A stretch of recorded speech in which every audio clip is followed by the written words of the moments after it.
We just implemented the product details page so that we can view the details of any products, but there is a problem with our code.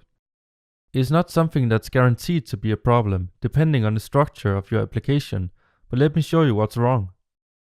I have prepared a small feature that displays related products by simply choosing 5 products that are not identical to the one we're currently viewing. I have rendered these related products on a list and added a link to the details page for each of them. Let's see what happens if I click one of them. Nothing happens. The URL does change correctly, but the product page is not updated. Obviously, that's no good, but why does it even happen? The reason is that we're navigating to the same component, and Vue therefore reuses the component instead of destroying it and creating it once again.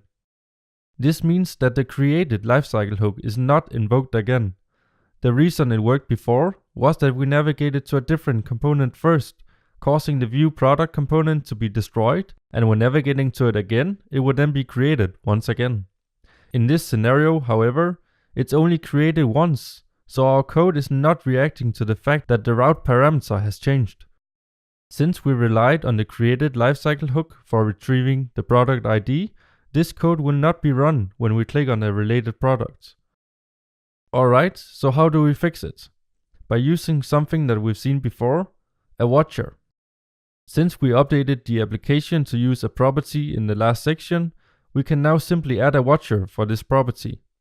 When using the $route object for retrieving the route parameter, you would have to watch the $route object for changes, but that's not really the best approach as mentioned before. So instead of that, let's add a watcher for the product ID property.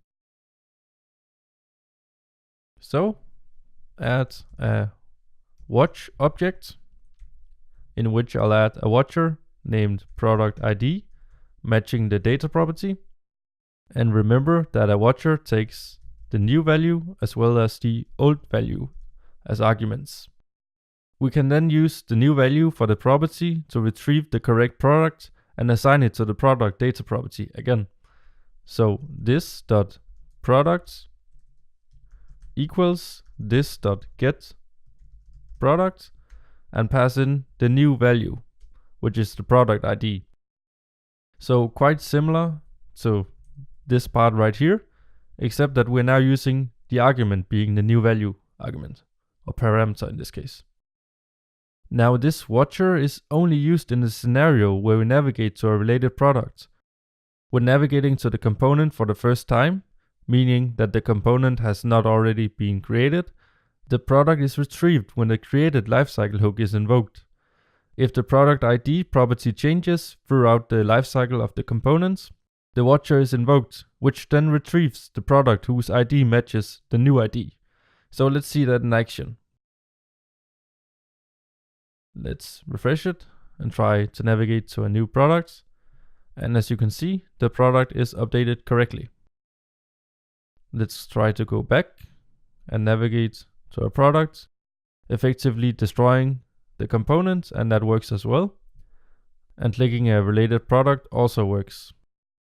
So now the product is updated in cases where the URL changes, but the same component is matched.